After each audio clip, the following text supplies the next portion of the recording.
जरूर। नीचे दी गई कहानी बीरबल और सौदागर लगभग 5000 शब्दों में एक विस्तृत, रोचक और गूढ़ कथा है, जिसमें हास्य, बुद्धिमत्ता और सामाजिक संदेश का सुंदर मेल है। बीरबल और सौदागर। भाग 1। रहस्यमयी सौदागर की आमद। आम दिनों की तरह दरबार सजा हुआ था। बादशाह अकबर अपने सिंहासन पर विराजमान थे और नवरत्नों की पंक्ति में बीरबल अपनी चिरपरिचित मुस्कान के साथ बैठे थे। तभी एक गुप्तचर घबराते हुए भीतर आया। जहां पनाह, एक अजीबोगरीब सौदागर नगर के बाहर डेरा डाले हैं। वह कहता है कि उसके पास ऐसी चीज है जो पूरे हिंदुस्तान में किसी के पास नहीं है। अकबर की आंखों में कौतूहल जागा। क्या चीज है? हुजूर, वह कहता है, मैं ऐसा सच बेचता हूं जो कोई झुठला नहीं सकता। दरबार में खुसुर फुसुर शुरू हो गई। बीरबल की भौहें टेढ़ी हुईं। अकबर बोले, उसे दरबार में बुलाया जाए। कुछ ही क्षणों में एक विचित्र वेशभूषा में सौदागर दरबार में प्रस्तुत हुआ। उसकी आंखों में रहस्य था, चाल में आत्मविश्वास। नाम क्या है तुम्हारा? अकबर ने पूछा। मालिक, मुझे लोग सच का सौदागर कहते हैं। तुम्हारा दावा है कि तुम्हारे पास ऐसा सच है जो कोई नकार नहीं सकता? जी हाँ, जहांपना। मेरा सच सुनकर हर इंसान के भीतर कोई न कोई हलचल जरूर होगी, चाहे वह राजा हो या रंक। बीरबल ने हंसते हुए कहा, यह तो बताओ, क्या यह सच एक वस्तु है या विचार? सौदागर बोला, यह एक वाक्य है। सिर्फ एक वाक्य? लेकिन जो भी इसे खरीदेगा, उसकी जिंदगी बदल जाएगी। अकबर की आंखों में चमक आ गई। क्या कीमत है इस वाक्य की? सौदागर मुस्कराया, वक्त की कीमत वक्त ही तय करेगा। अकबर कुछ समझे नहीं, लेकिन उत्सुकता में बोले, तुम्हारा वाक्य बताओ। माफ कीजिए हुजूर, सौदागर बोला, यह वाक्य बिना दाम लिए नहीं बताया जा सकता। और इसकी कीमत मैं नहीं, बीरबल तय करेंगे। बीरबल चौंके। यह चुनौती दिलचस्प थी। ठीक है, बीरबल बोले, मैं तय करूंगा तुम्हारे सच की कीमत।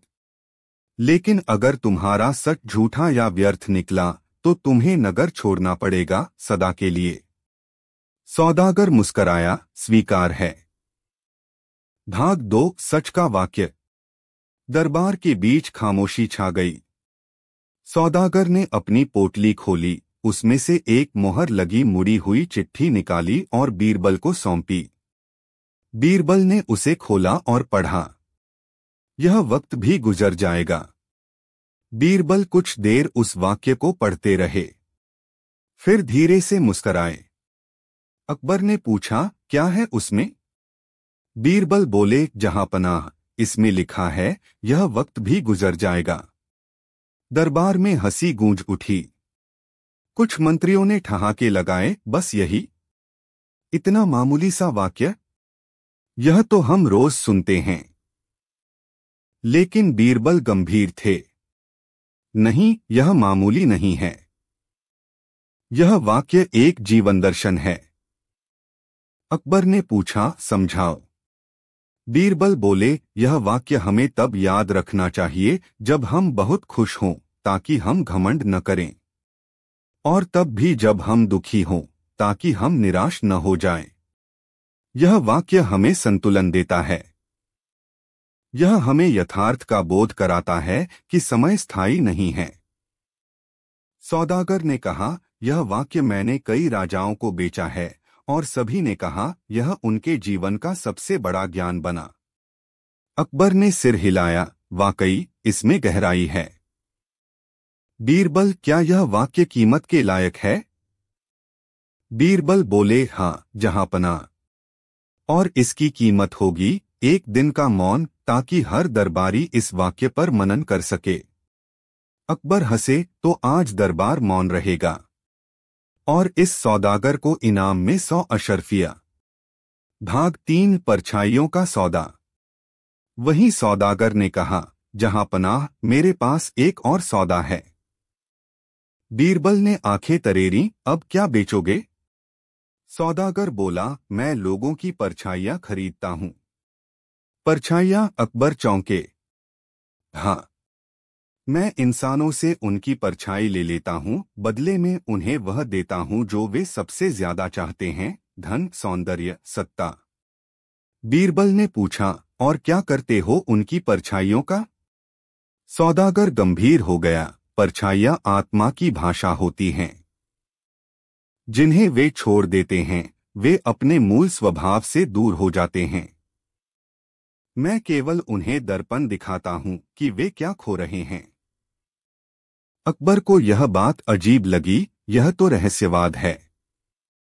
बीरबल चुप रहे।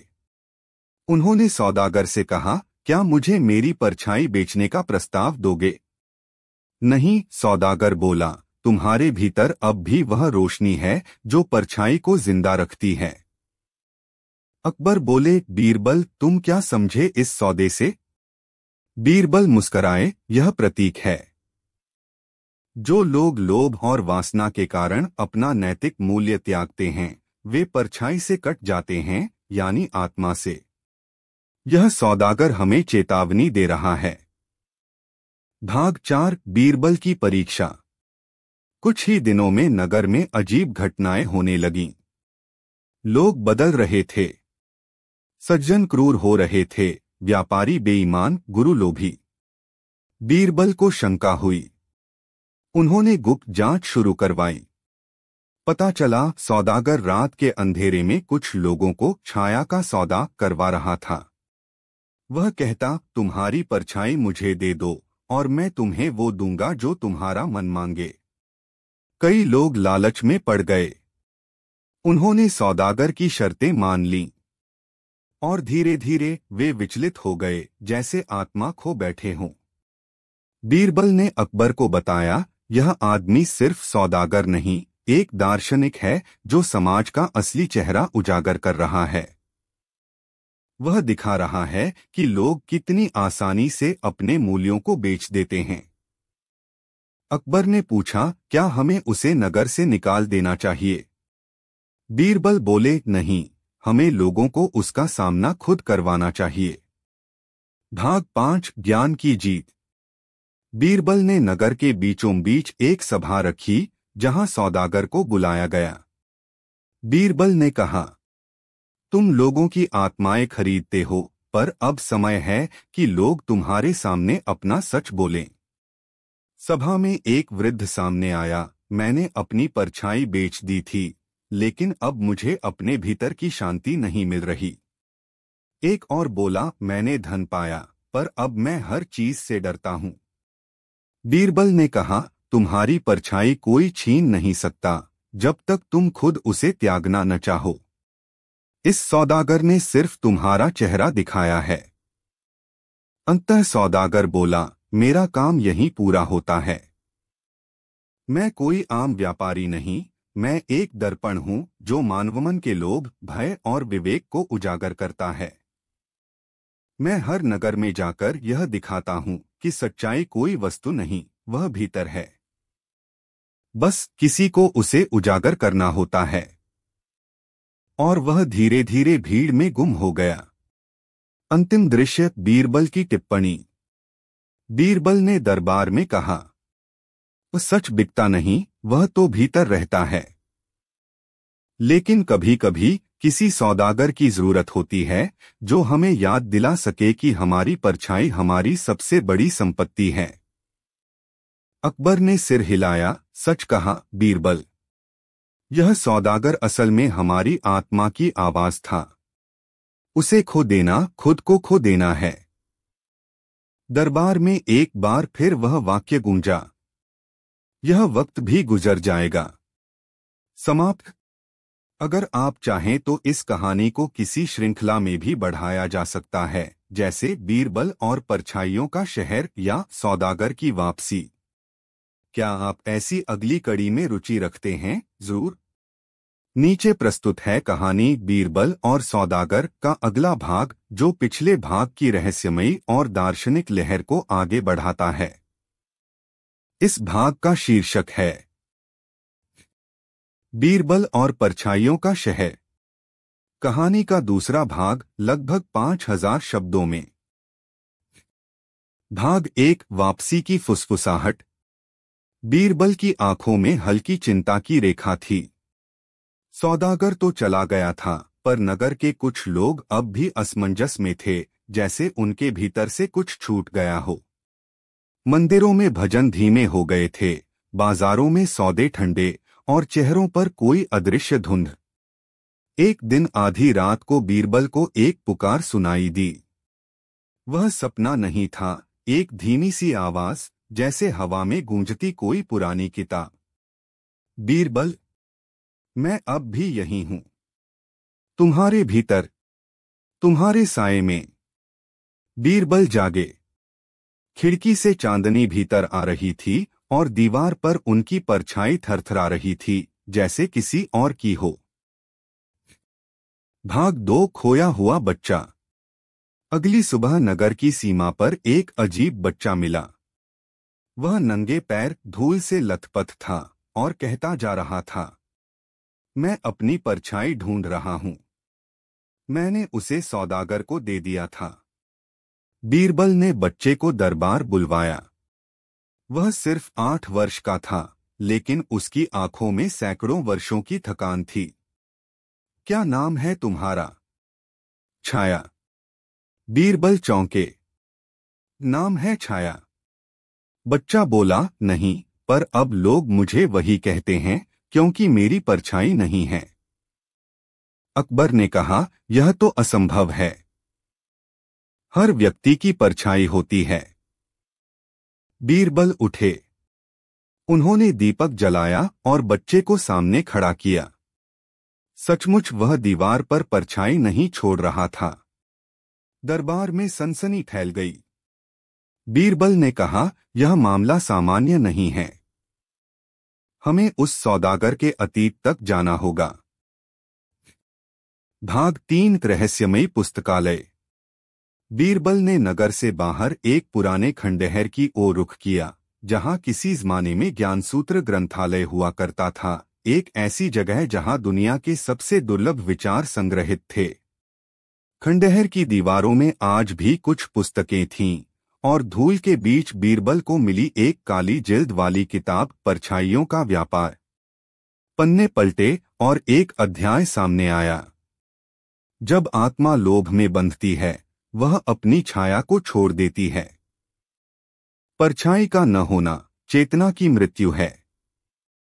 जिनकी परछाई नहीं होती, वे अलछाया बन जाते हैं, जो कभी पूर्ण नहीं हो सकते। बीरबल ने देखा, नीचे एक मुहर थी। सत्य सौदागर संघ। यह कोई अकेला सौदागर नहीं था, यह एक पूरा गुप्त संगठन था, जो परछाइयों के माध्यम से आत्माओं की दिशा बदलता था। भाग 4। परछाइयों का शहर। बीरबल ने बच्चे से पूछा, क्या तुम सौदागर के साथ कहीं गए थे? बच्चा बोला, हाँ, एक शहर में। वहां सभी बिना परछाई के थे। वे हंसते थे, खेलते थे, पर उनकी हंसी नकली थी। हर चीज कांच की तरह चमकती थी, लेकिन भीतर खोखली। बीरबल ने धीरे से पूछा, वह शहर कहाँ है? बच्चा बोला, सपनों की घाटी के पार, एक नीले पेड़ के नीचे दरवाजा है, वहां से प्रवेश होता है। अगले ही दिन बीरबल कुछ गुप्त सिपाहियों और उस बच्चे के साथ सपनों की घाटी की ओर रवाना हुए। 3 दिन की यात्रा के बाद वे उस नीले पेड़ के नीचे पहुंचे। वहां जमीन में एक गोल वृत्त खुदा हुआ था, जिसके बीच में लिखा था, बस सच को भूलो और प्रवेश करो। बीरबल ने बच्चे की आंखों में देखा। हम सच को नहीं भूलेंगे, बस देखने जा रहे हैं, कहाँ छुपा है। और उन्होंने वृत्त में कदम रखा। अचानक जमीन घूमने लगी, और अगली सांस में वे एक अलग लोक में थे। भाग 5। अलछाया नगरी। वह शहर रोशनी में डूबा हुआ था। हर चीज चमकदार, हर व्यक्ति मुस्कुराता हुआ, लेकिन उनकी चालें निर्जीव थीं, जैसे कोई कठपुतली हो। किसी के पीछे परछाई नहीं थी। बीरबल ने देखा वहां बड़े बड़े होर्डिंग थे। बिना परछाई के जिंदगी आसान है। भावनाएं बेचो, सुख खरीदो। असली दुख परछाई से होता है, उसे छोड़ो। एक मंच पर वही सौदागर खड़ा था, लेकिन अब उसकी आंखें लाल थीं और उसकी छाया 3 दिशाओं में फैल रही थी। बीरबल ने ललकारा, क्या यही तुम्हारा सच है? सौदागर मुस्कराया, मैंने कहा था, मैं दर्पण हूं। ये लोग अपने ही अक्स से डरते थे, तो मैंने उन्हें परछाई से मुक्ति दी। बीरबल बोले, लेकिन मुक्ति डर से नहीं, समझ से आती है। सौदागर हंसा, अगर मैं चला भी जाऊं तो क्या ये अपनी परछाई वापस ले पाएंगे? भाग 6 परछाई की वापसी। बीरबल ने लोगों से कहा, तुम्हारी परछाई तुम्हारा डर नहीं, तुम्हारा अस्तित्व है। उसे वापस पाना है तो अपने अंदर झांको। फिर उन्होंने बच्चे छाया को आगे किया। इसने अपनी परछाई वापस मांगने की हिम्मत की। तुम भी मांगो। लोगों में हलचल हुई। धीरे धीरे एक ने कहा, मैं अपनी परछाई चाहता हूं। दूसरे ने कहा, मुझे अपने भीतर की गहराई चाहिए। एक प्रकाश उठा। हवा में कंपन हुआ और लोगों के पैरों के नीचे फिर से परछाइयां बनने लगीं। सौदागर चीखा, तुम लोग धोखा खा रहे हो। तुम्हारी परछाई तुम्हें दुख देगी। बीरबल बोले, दुख को समझने वाला ही असल सुख का अधिकारी होता है। सौदागर की 3 दिशाओं में फैली परछाइयां अब कांप रही थीं और फिर वे अलग होकर हवा में गायब हो गईं। सौदागर घुटनों पर आ गया। तुम जीत गए बीरबल, लेकिन मैं लौटूंगा जब लोग फिर अपने भीतर से मुंह मोड़ेंगे। भाग 7 पुनः लौटना। बीरबल और बाकी लोग वापसी की राह पर चल पड़े। बच्चा अब मुस्कुरा रहा था और उसकी परछाई उसकी कदकाठी से बड़ी हो गई थी। नगर लौटते ही अकबर ने बीरबल से पूछा, क्या सचमुच ऐसे शहर होते हैं जहां लोग अपनी आत्मा खो देते हैं? बीरबल बोले, हाँ हुजूर। हर बार जब कोई लोभ, घृणा या डर में जीता है, वह धीरे धीरे अपनी परछाई से कटने लगता है और ऐसे शहर उसकी चेतना में बसते जाते हैं। अकबर चुप हुए। उन्होंने धीरे से कहा, हमेशा हमारे पास रहना बीरबल, ताकि हमारी परछाइयां जीवित रहें। बीरबल मुस्कुराए, जहां सच रहेगा वहां परछाई भी रहेगी। अंतिम पंक्तियां। हम सभी के भीतर एक परछाई रहती है, वह डर नहीं, वह दिशा है। उसे खोना खुद को खो देना है। और बीरबल जैसे लोग हमें समय समय पर याद दिलाते हैं कि हमारी परछाई ही हमारी पहचान है। समाप्त। अगर आप चाहें तो इसका तीसरा भाग भी लिखा जा सकता है, जैसे बीरबल और समय की परछाई, जिसमें परछाइयां समय से कट जाती हैं और बीरबल को समय के भीतर प्रवेश करना पड़ता है। क्या आप अगला भाग चाहते हैं? जरूर। अब प्रस्तुत है कहानी बीरबल और सौदागर, श्रृंखला का तीसरा भाग, जिसमें बीरबल का सामना होता है समय की परछाई से। यह हिस्सा भी लगभग 5000 शब्दों का विस्तृत और भावनात्मक अध्याय है। बीरबल और समय की परछाई। तीसरा भाग। भाग 1, समय के घा। सौदागर की हार के बाद नगर धीरे धीरे सामान्य हो चला था, पर बीरबल की आंखों में अब भी एक बेचैनी थी। उस रात वे अकेले बैठे तारों को देख रहे थे कि अचानक कुछ विचित्र घटा। उनकी अपनी परछाई घड़ी की सुई की तरह घूमने लगी। उन्होंने चौंक कर देखा, उनकी परछाई तेजी से उल्टी दिशा में भाग रही थी, जैसे समय पीछे जा रहा हो। आवाज आई, बीरबल, तुमने परछाइयां लौटा दी, पर क्या समय की परछाई को भी संभाल सकते हो? और फिर वह परछाई गायब हो गई। भाग 2, भूलती स्मृतियां। अगली सुबह अजीब घटनाएं शुरू हुईं। नगर के लोग अपने ही नाम भूलने लगे थे। एक राजकुमार ने मां को पहचाना नहीं। एक वृद्ध औरत अपनी बेटी को बचपन की सहेली कहने लगी। सबसे विचित्र, अकबर स्वयं बीरबल को देखकर बोले, तुम कौन हो? बीरबल स्तब्ध रह गए। समय, कहीं समय में कुछ टूट गया है। राजमहल की घड़ी बंद हो चुकी थी। नगर के सभी घड़ियों की सुइयां उल्टा घूम रही थीं। भाग 3, समय का व्यापारी। एक बार फिर सौदागर लौटा, लेकिन अब वह पहले से कहीं अधिक रहस्यमय दिख रहा था। उसकी आंखें अब रेत की तरह बह रही थीं। बीरबल, उसने कहा, तुमने परछाइयां लौटा दी, अब मैं समय बेचने आया हूं। बीरबल ने तीव्र स्वर में पूछा, समय कोई वस्तु नहीं जो खरीदा जाए। सौदागर हंसा, पर लोग तो रोज समय बेचते हैं, कभी सुख के लिए, कभी लोभ के लिए, कभी डर के मारे। मैंने सिर्फ बाजार सजाया है। और वह लोगों को घड़ियां बेचने लगा। कुछ में बीता हुआ सुख था, कुछ में भविष्य के वादे। लोग टूट पड़े। एक वृद्ध बोला, मैं अपने बचपन की एक घड़ी खरीदता हूं। एक महिला बोली, मुझे भविष्य की चिंता मत दो, केवल प्रेम की घड़ी चाहिए। बीरबल देख रहे थे, नगर का समय विखंडित हो रहा था। हर कोई अपनी घड़ी में कैद। भाग 4, समय का दरवाजा। बीरबल ने फिर खंडहरों की ओर रुख किया। वहां एक दीवार पर उन्हें एक पुरानी दरार दिखी, उसमें कुछ लिखा था। जहां समय स्थिर होता है, वहीं उसकी परछाई जागती है। उन्होंने दीवार पर दीपक की लौ डाली। दीवार हटी और एक दरवाजा खुला। उस पार एक शहर था जिसमें कोई घड़ी नहीं थी, कोई उम्र नहीं, सिर्फ मौन। और वहां उन्हें मिला एक अजीब प्राणी, आधा बूढ़ा, आधा बच्चा, जिसकी परछाई धुंधली थी।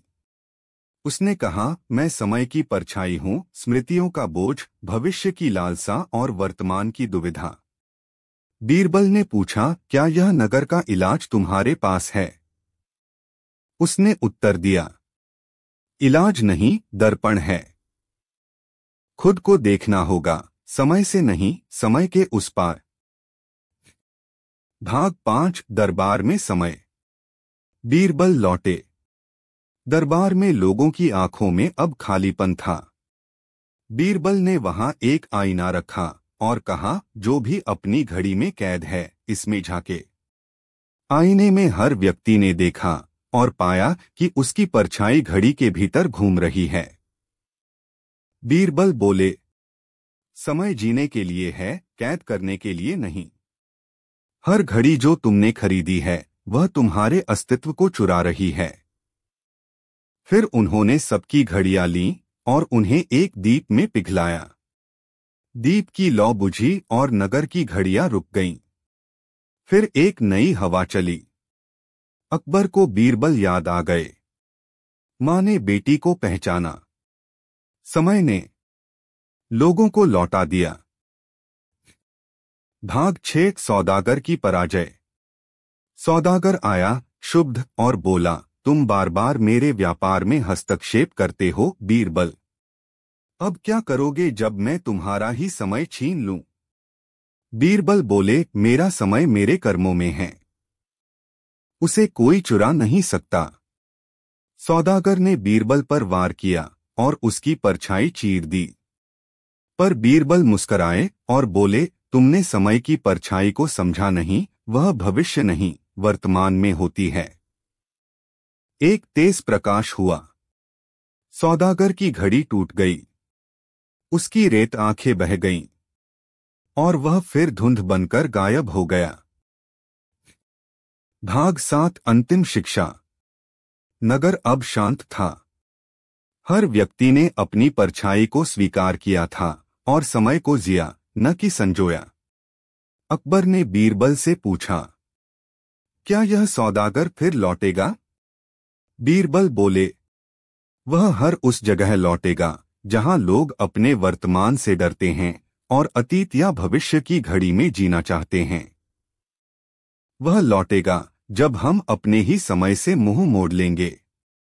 और तभी बीरबल ने एक दीवार पर एक नई परछाई देखी जो स्थिर थी, न आगे न पीछे। उन्होंने मुस्कुराकर कहा, अब यह समय की सही गति है, जहां हम न भागते हैं न थमते हैं, बस रहते हैं। समाप्त। अंतिम संदेश। समय तुम्हारे भीतर है, बाहर की घड़ी सिर्फ उसका प्रतिबिंब है। अगर तुम अपने वर्तमान को अपनाते हो तो सौदागर कभी लौट नहीं सकता।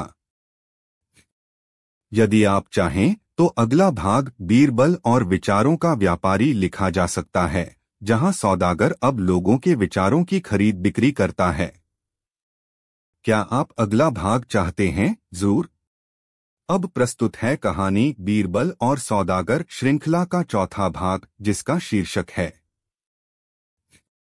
बीरबल और विचारों का व्यापारी। भाग 4 लगभग 5000 शब्दों में। भाग 1। एक अजीब विचार। राजमहल शांत था। बीरबल सुबह सुबह बगीचे में टहल रहे थे। पेड़ों पर बैठी चिड़िया आज कुछ अलग गा रही थीं, जैसे वे शब्द नहीं, विचार बोल रही हों। अचानक एक सेवक भागता हुआ आया, घबराया हुआ। हुजूर, नगर के लोग अजीब बातें कर रहे हैं। कोई कहता है वो सूरज से बात कर आया है, कोई कहता है उसने अपने सारे दुहक बेच दिए हैं। बीरबल चौकन्ने हो गए। कुछ तो गड़बड़ है। उन्होंने नगर का दौरा किया। हर कोई कुछ बेच रहा था, कोई विचार, कोई सपने, कोई डर। और फिर उन्होंने देखा एक नया चेहरा। भाग 2। नया सौदागर। वह सौदागर अब पहले जैसा नहीं था। न रेत की आंखें, न समय की छाया, अब उसकी आंखों में बादलों जैसी गहराई थी। बीरबल, उसने मुस्कुराकर कहा, अब मैं विचारों का व्यापारी हूं। सोच बेचता हूं, ख्याल खरीदता हूं। बीरबल ने पूछा, लोगों के विचार तुम कैसे ले सकते हो? वह बोला, बहुत सरल है। उन्हें बस एक विकल्प दो, अपना डर दो और बदले में साहस लो, या फिर अपना सपना दो और बदले में सुरक्षा। लोग विचारों का बोझ उठाते उठाते थक गए हैं। अब मैं उन्हें मुक्त करता हूं। बीरबल ने देखा, एक मां ने अपने बेटे के भविष्य की चिंता बेच दी थी, बदले में उसे चैन मिला। एक कवि ने अपनी कल्पना दी और बदले में नौकरी पाली। नगर अब शांत था, लेकिन बहुत खाली। भाग 3। खोते विचार, बदलता समाज। कुछ ही दिनों में नगर बदला हुआ लगने लगा। कलाकारों की कला फीकी पड़ गई। बच्चों की कल्पनाएं अब गणनाएं बन गईं। मंदिरों में पूजा नहीं, योजनाएं बनने लगीं। बीरबल ने महसूस किया, विचारों की जगह तयशुदा सोच ने ले ली है। हर किसी के पास विचार हैं, पर वे खुद के नहीं। एक लड़की आई और बोली, बीरबल चाचा, मैं अब सपने नहीं देख पाती। लगता है जैसे कोई मेरा दिमाग किराए पर ले गया हो। बीरबल को समझ आ गया, सौदागर अब विचारों की दिशा तय कर रहा है। और यह पहले से कहीं खतरनाक था। भाग 4। विचारों की मंडी। सौदागर ने नगर के बीचों बीच एक विशाल मंडी बनाई, विचारों की मंडी। हर स्टॉल पर विचार बिक रहे थे। आशावाद सिर्फ 5 उम्मीदें। डर का बेहतरीन संग्रह चिंता के साथ मुफ्त। आत्मविश्वास हर झूठ पर भारी। लोग पंक्तियों में लगकर अपने विचार बदलवा रहे थे। कोई प्रेम को ईर्ष्या में बदलवा रहा था, कोई तर्क को अंधभक्ति में। बीरबल ने देखा, नगर अब विचारों से भरा था, लेकिन विचार करने वाला कोई नहीं बचा था। भाग 5। बीरबल का मन उलझा। बीरबल राजमहल लौटे, सोच में डूबे। इतने वर्षों में उन्होंने सैकड़ों संकट देखे, लेकिन ऐसा पहली बार था कि लोग स्वेच्छा से अपनी सोच सौंप रहे थे। उन्होंने आईना देखा और खुद से पूछा, क्या मेरे विचार भी मेरे हैं, या वो भी किसी ने धीरे धीरे बदल दिए। तभी उन्होंने एक मंत्र सुना, उनके पुराने गुरु की वाणी। विचार वो नहीं जो सिर में आता है, विचार वो है जो आत्मा में ठहरता है। बीरबल को मार्ग दिखा। उन्होंने तय किया, अब वह सौदागर से विचारों की नहीं, आत्मा की लड़ाई लड़ेंगे। भाग 6 विचारों की परीक्षा। बीरबल ने दरबार बुलाया।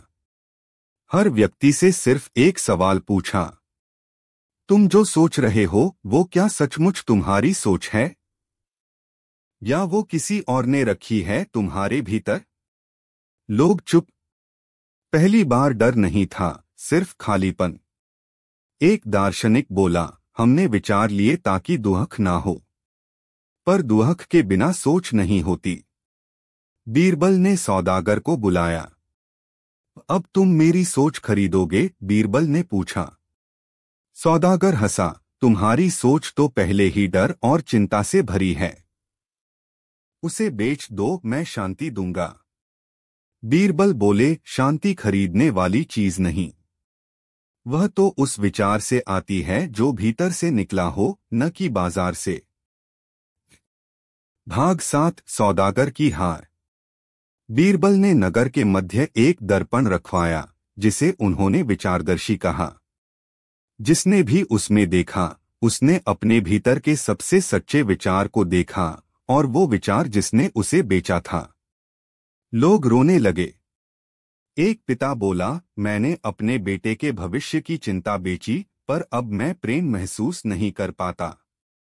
एक युवा कवि बोला, मैंने कल्पना दी, बदले में तर्क पाया, पर अब कविता मर गई है मुझ में। धीरे धीरे लोगों ने सौदागर को वापस करने लगे अपने खरीदे विचार। सौदागर चीखा, तुम सब भ्रम में हो, तुम्हारे विचार तो कष्ट देते थे। बीरबल बोले, हाँ, पर वो हमारे थे, और जो हमारा होता है वही हमें इंसान बनाता। अब प्रस्तुत है श्रृंखला बीरबल और सौदागर का छठा भाग, एक और रहस्यमयी, दार्शनिक और मार्मिक अध्याय। बीरबल और स्मृतियों का चोर।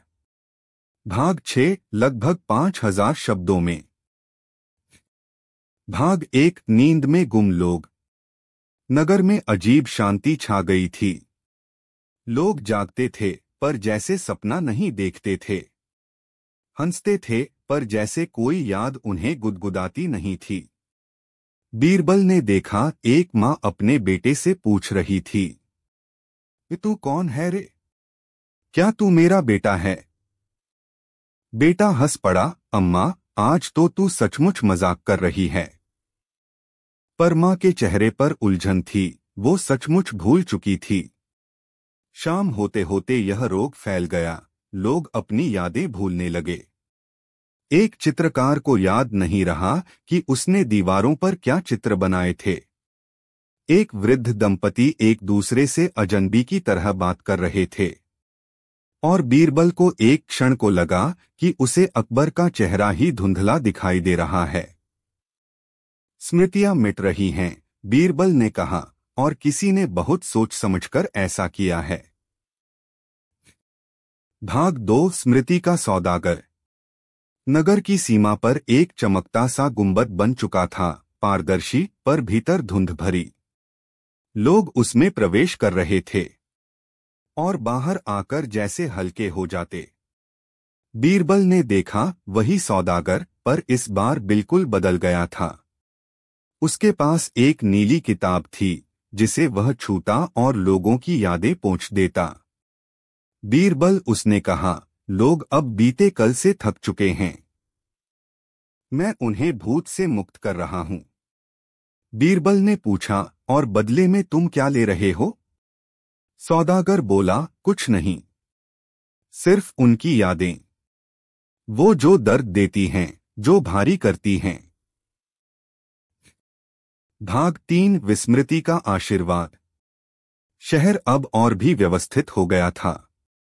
न कोई दुख था, न अपराध बोध। लोग न पुराने झगड़े याद करते थे, न टूटी दोस्तियां। न माओं को अपने खोए बच्चों की याद थी, न प्रेमियों को अपने अधूरे प्रेम की। अकबर तक अब बहुत शांत हो गए थे। उन्होंने बीरबल से कहा, इस सौदागर ने शायद सही किया है। यादें ही तो दुख देती हैं। बीरबल चुप हो गए। लेकिन उन्होंने देखा, जो नगर पहले जीवित था वह अब मशीनी हो गया है। सभी निर्णय बिना संदर्भ के हो रहे थे, जैसे अतीत को मिटाकर वर्तमान को काट छांट दिया गया हो। भाग 4 बीरबल की निजी पीड़ा। एक रात बीरबल जब आईना देख रहे थे, उन्हें महसूस हुआ उनकी भी कोई याद धुंधली हो रही है। उन्होंने आंखें बंद कीं और एक चित्र उभरा। एक झील के किनारे एक बालिका मुस्कुरा रही थी, बालों में गेंदे के फूल। और फिर वह छवि फट गई। बीरबल घबरा गए। यह तो मेरी बहन थी, जो बचपन में खो गई थी। अगर मैं उसे भूल गया तो मैं कौन रह जाऊंगा। वह समझ गए, यह केवल भूलने का संकट नहीं है, यह पहचान के मिटने का षड्यंत्र है। भाग 5 स्मृति की गुफा। बीरबल नगर से बाहर गए, उस स्थान पर जिसे चिरस्मृति की गुफा कहा जाता था। वहां एक अंधा संत रहते थे, जिनकी स्मृति अद्वितीय मानी जाती थी। बीरबल ने पूछा, क्या हम बिना स्मृतियों के भी जी सकते हैं? संत बोले, बिना स्मृतियों के जीवन एक खाली किताब है। तुम लिख तो सकते हो, पर पढ़ नहीं सकते। जो पढ़ा नहीं, उससे सीखा क्या? बीरबल ने पूछा, तो कैसे रोका जाए इस विस्मरण को? संत ने एक दीपक दिया। यह स्मृति ज्योति है। जिस भी स्थान पर इसे रखोगे, वहां की भूली बातें फिर उभर आएंगी, लेकिन उसके लिए कुछ त्यागना होगा। भाग 6 स्मृति ज्योति का प्रभाव। बीरबल ने दीपक नगर के बीचों बीच रखा। धीरे धीरे जो लोग पास से गुजरे, उन्हें विचित्र अनुभूतियां होने लगीं।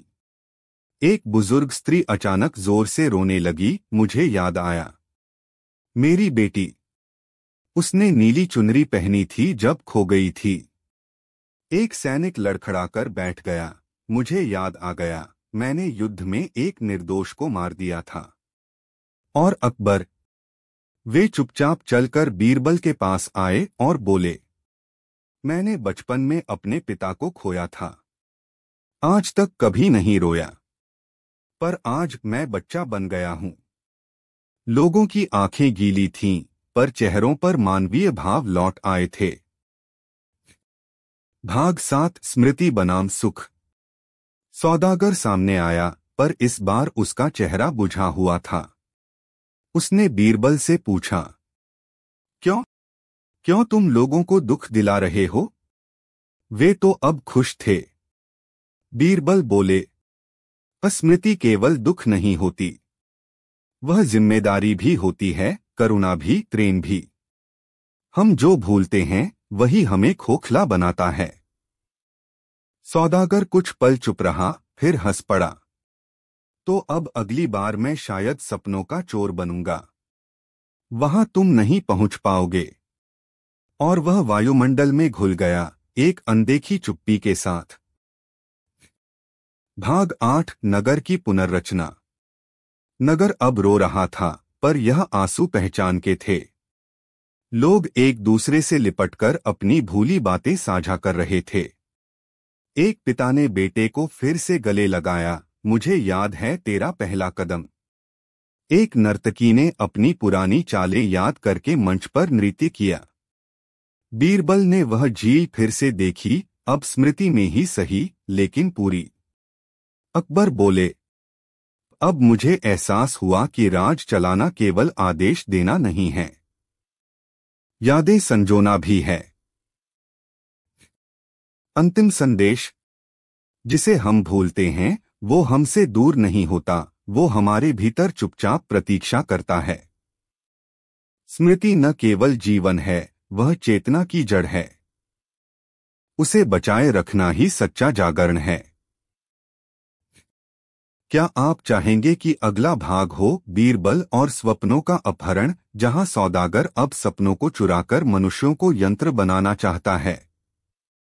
बताइए, मैं उसे लिख दूं। अब प्रस्तुत है श्रृंखला बीरबल और सौदागर का 7वां भाग, जो स्वप्न, चेतना और यथार्थ के जटिल ताने बाने को छूता है। बीरबल और स्वप्नों का अपहरण, भाग 7, लगभग 5000 शब्दों में। भाग 1, जब सपने रुक गए। एक भोर की बात है, पूरे नगर में लोग जागे, पर किसी ने कहा, मैंने आज कोई सपना नहीं देखा। मैं भी नहीं। मुझे याद नहीं आता कि पिछली बार कब मैंने कुछ महसूस किया हो। हर सुबह जैसे एक रिक्त पृष्ठ बन चुकी थी।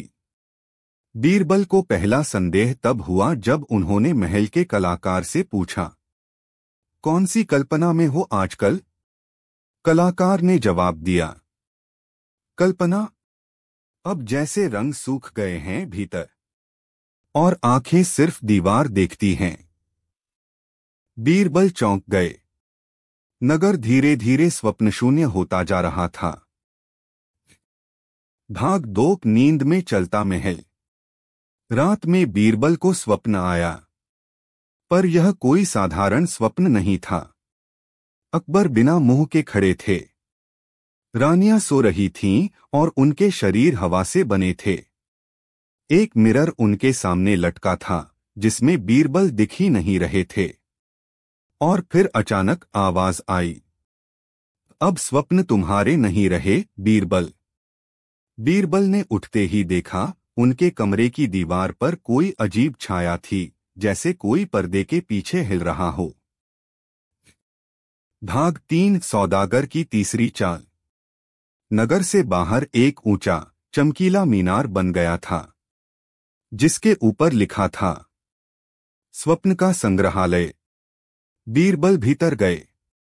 वहां हर दीवार पर नींद में खोए लोगों के अधूरे सपने तैर रहे थे। एक बूढ़े का सपना जिसमें वो फिर से जवान था। एक बालक जो उड़ रहा था। एक स्त्री जो खोए प्रेमी से मिल रही थी। और ठीक बीचों बीच सौदागर बैठा था। इस बार उसकी आंखें बंद थीं और माथे पर एक नीली ज्योति, जैसे वह सबके स्वप्न पी रहा हो। बीरबल ने पूछा, अब तुमने सपनों को क्यों चुराना शुरू किया?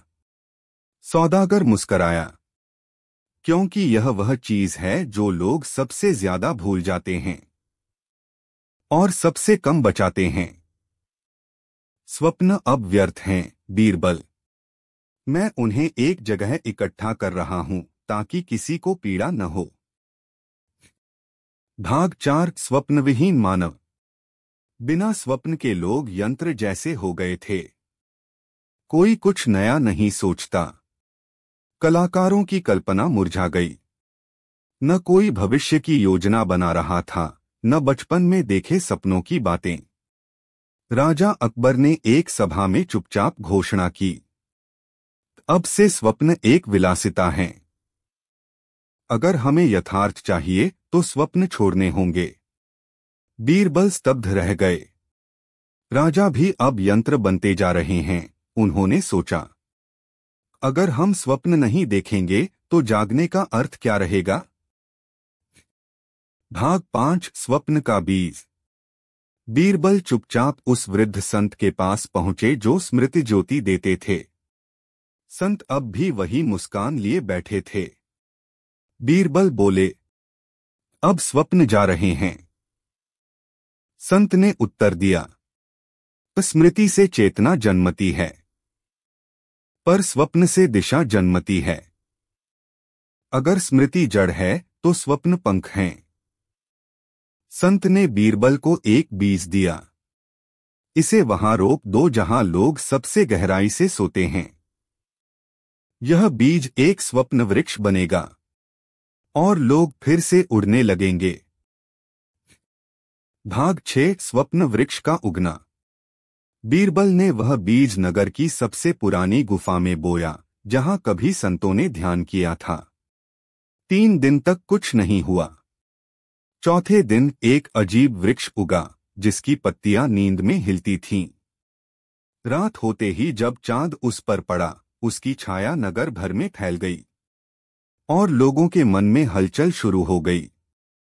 एक युवा कन्या अचानक नींद में मुस्कराई, मैं फिर से उड़ रही हूं। एक बढ़ी ने अगले दिन एक अद्भुत झूला बनाया, जिसकी योजना उसने स्वप्न में देखी थी। राजा अकबर चुपचाप बोले, मैंने बचपन में देखा था कि मैं एक नदी हूं। आज वो सपना फिर दिखा। भाग 7 अंतिम टकराव। सौदागर गुस्से में नगर आया। बीरबल, तुमने फिर से लोगों को पीड़ा की ओर धकेल दिया है। स्वप्न दुख देते हैं क्योंकि वे पूरे नहीं होते। बीरबल बोले, स्वप्न दुख नहीं देते, वे हमें उठाते हैं। वे अधूरे रहते हैं ताकि हम चल सकें। सौदागर चीखा, तो लो, अब मैं स्वप्न नहीं चुराऊंगा, मैं उन्हें झूठा बना दूंगा। और उसने अपनी पुस्तक खोली। अब से हर सपना आधे यथार्थ आधे भ्रम से भर गया। बीरबल ने वृक्ष की एक पत्ती ली और सौदागर के माथे पर रख दी। यह स्वप्न तुम्हारा हो, देखो तुम क्या बनना चाहते थे। सौदागर कांपने लगा। उसकी आंखों में आंसू आ गए। मैं तो एक बच्चा था जो बस अपने पिता से गले लगना चाहता था, पर वो कभी सोता नहीं था, कभी सपना नहीं देखता था। और सौदागर एक नींद भरे आंसू में विलीन हो गया। भाग 8 स्वप्न का सम्मान। अब नगर फिर से स्वप्न देखने लगा, लेकिन इस बार लोग उन्हें लिखने लगे, गाने लगे, बांटने लगे। दीवारों पर स्वप्न उकेरे जाने लगे। बच्चों से पूछा जाता, क्या सपना देखा आज? और राजा अकबर ने आदेश दिया, हर नागरिक को स्वप्न संरक्षण का अधिकार है। बीरबल ने वृक्ष की ओर देखा, उसकी पत्तियां अब हर रात नया सपना बुनती थीं और हवा उन्हें बांट देती थी। अंतिम संदेश। स्वप्न अधूरे होते हैं, लेकिन वे ही पूर्णता की ओर ले जाते हैं। वे हमारी चेतना के आकाश हैं, और जो उड़ना नहीं जानता वह जीवित कैसे रहेगा।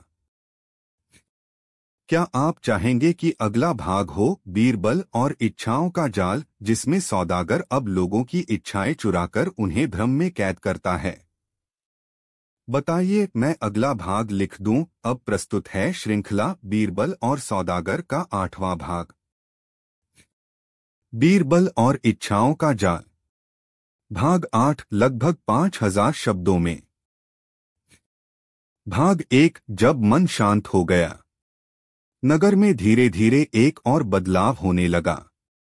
लोग अब कहते, सपना तो देखा, पर अब उसे पाने की इच्छा नहीं बची।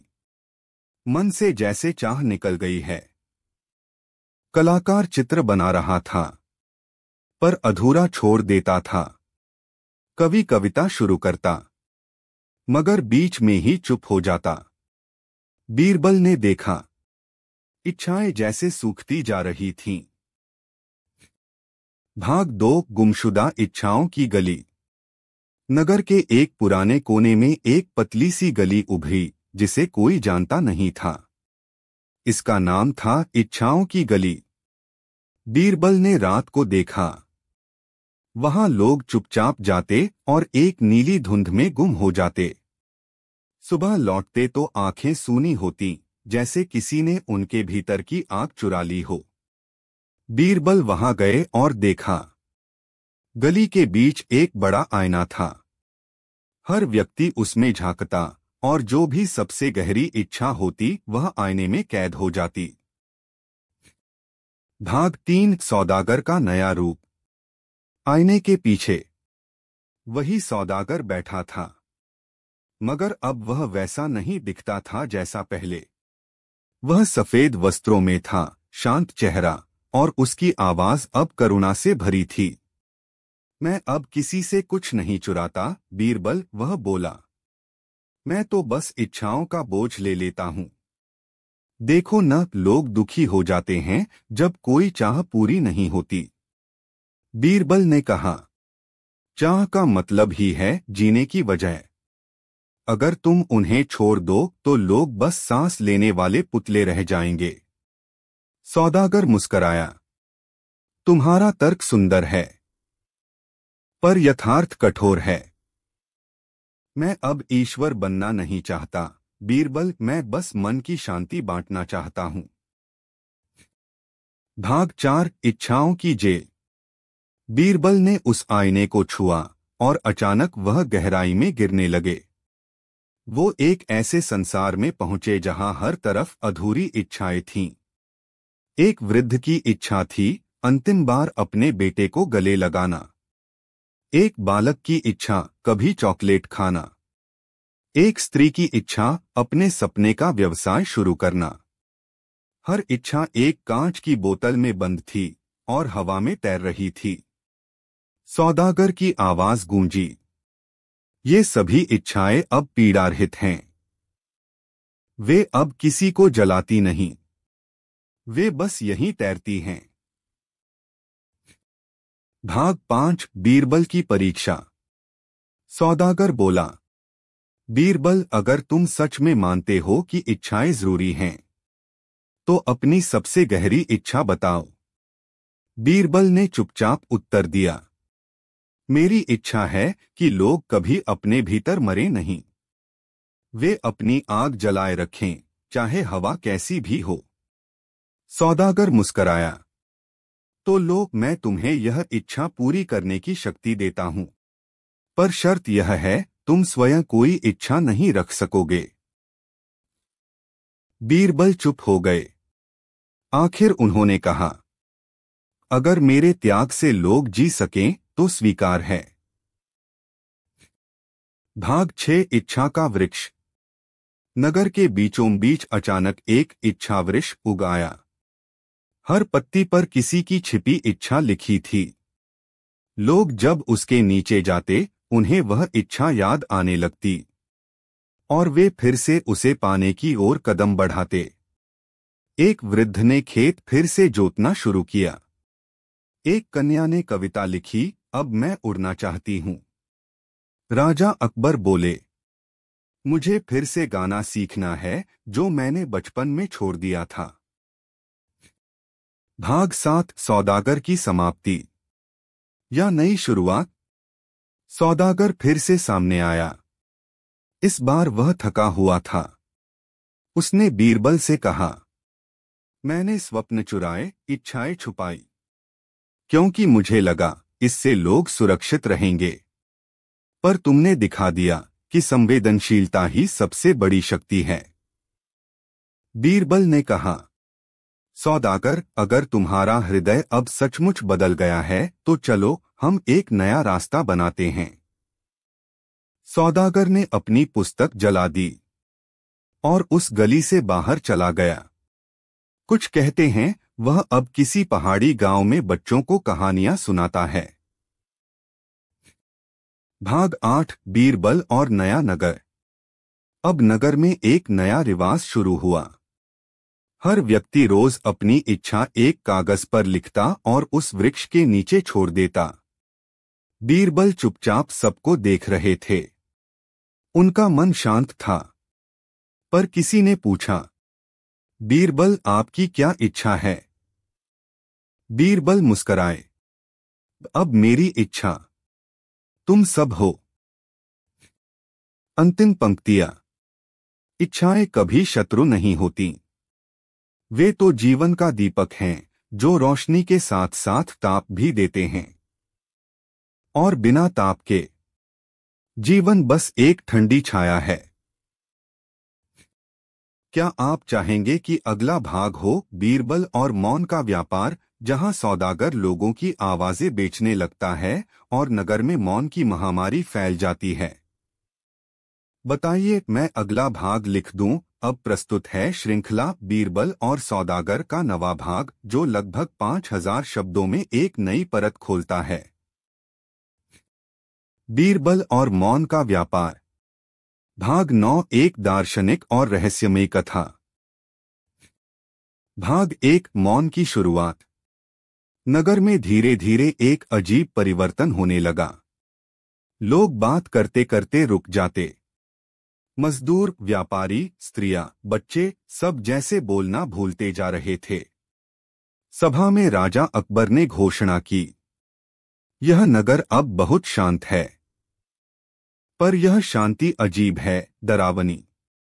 बीरबल ने महसूस किया, यह मौन केवल बाहर नहीं, भीतर भी फैल गया है। दिल की बात अब जुबान पर नहीं आती थी। भावनाएं जैसे जड़ हो गई थीं। भाग दो, खोई हुई आवाजें। रात को बीरबल ने सपना देखा। एक वृद्धा रो रही थी, पर उसकी चीख सुनाई नहीं दे रही थी। एक बच्चा गा रहा था, पर गीत मौन था। सुबह उन्होंने देखा, नगर के चौक में एक पुराना लकड़ी का डिब्बा पड़ा था। उस पर लिखा था, आवाज बेचो, मौन लो। भीतर से एक परिचित हंसी आई। सौदागर लौट आया था। भाग तीन, सौदागर का नया व्यापार। सौदागर अब शांत लग रहा था। उसकी आंखों में न कोई छल, न कोई द्वेष। मैंने अब आवाजें एकत्र करनी शुरू की हैं, बीरबल। लोग बहुत शोर में रहते हैं, कभी कभी उन्हें मौन की आवश्यकता होती है। बीरबल ने पूछा, तुम मौन दे रहे हो या संवेदना चुरा रहे हो? सौदागर बोला, मैं उन्हें भीड़ से बचा रहा हूं। आवाजें अब सौदे बन चुकी हैं।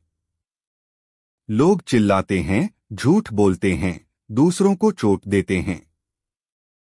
क्यों न कुछ समय के लिए उन्हें मौन में विश्राम दिया जाए।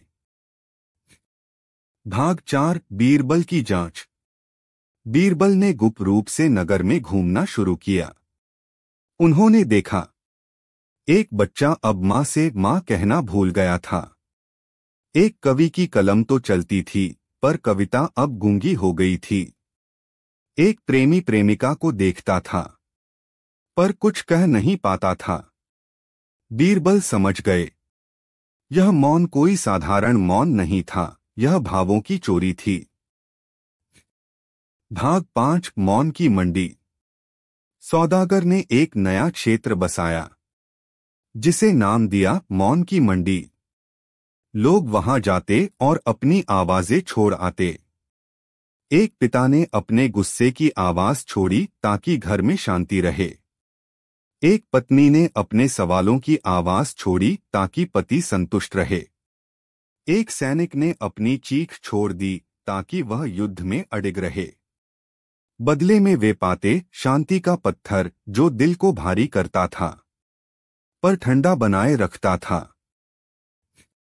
भाग 6, बीरबल की आवाज चोरी।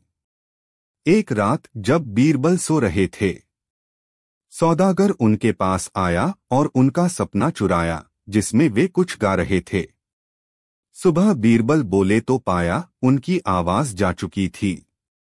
अब वे केवल इशारों से बात कर सकते थे।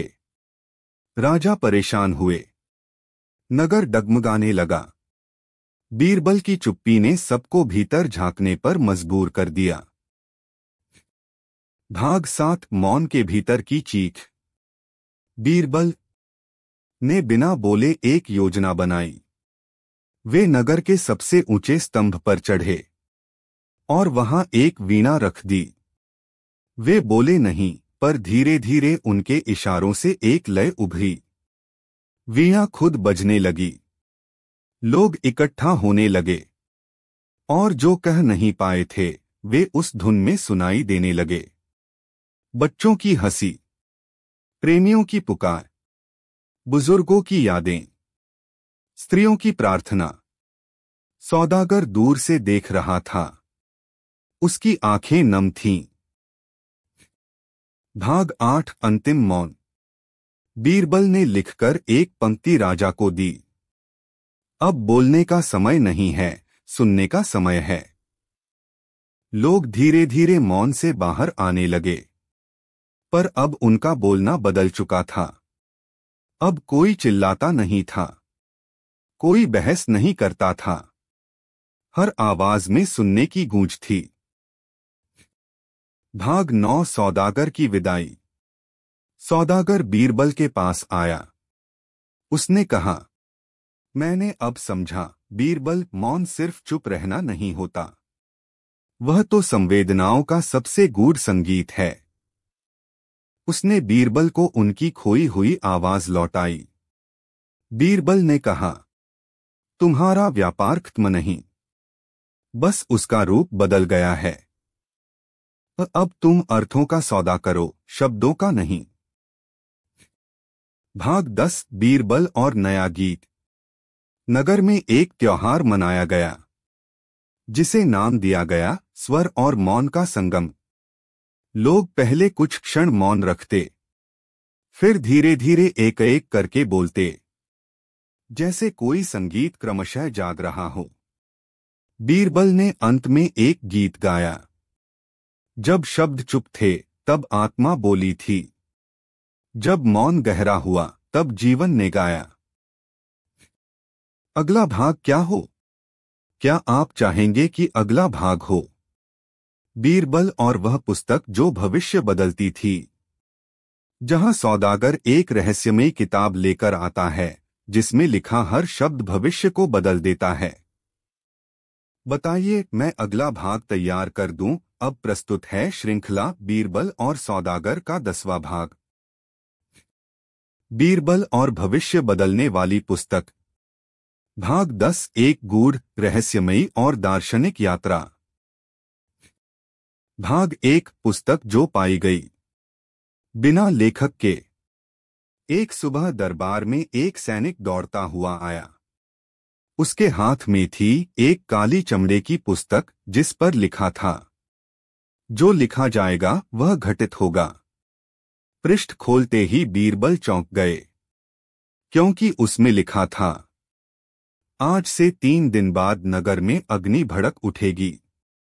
राजा अपने सिंहासन से हटेंगे और बीरबल दरबार छोड़ देंगे। अकबर हंसे। कागज की धमकी है यह।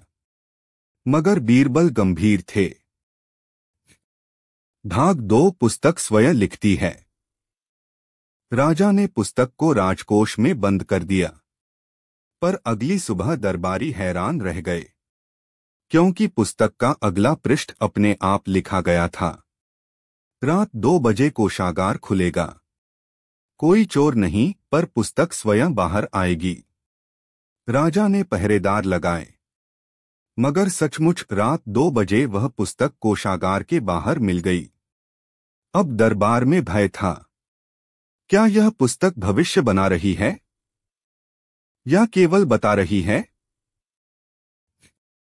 भाग 3 सौदागर की वापसी। बीरबल को जल्द ही एहसास हो गया, इस रहस्य के पीछे वही है, सौदागर।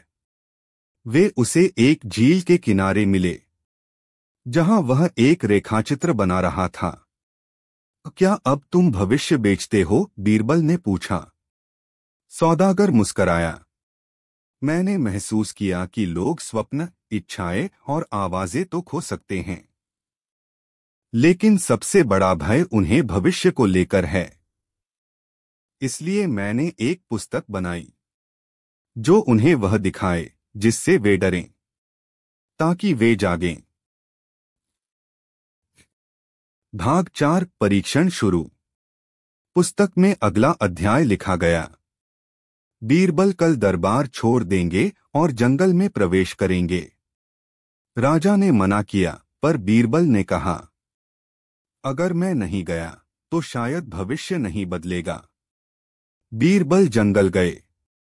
तीसरे दिन वहां एक छोटी सी कुटिया में एक वृद्ध लेखिका मिली, जिन्होंने कहा, यह पुस्तक असल में तुम्हारे भीतर से लिखी जा रही है, बीरबल।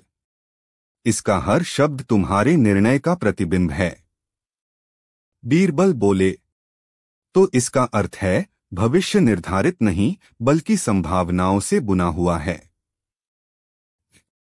भाग 5 पुस्तक को उलटना।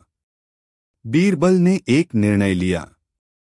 उन्होंने पुस्तक का अगला पृष्ठ खाली छोड़ दिया और लिखा, अब जो होगा वह मेरे कर्मों से होगा, न कि भविष्यवाणी से।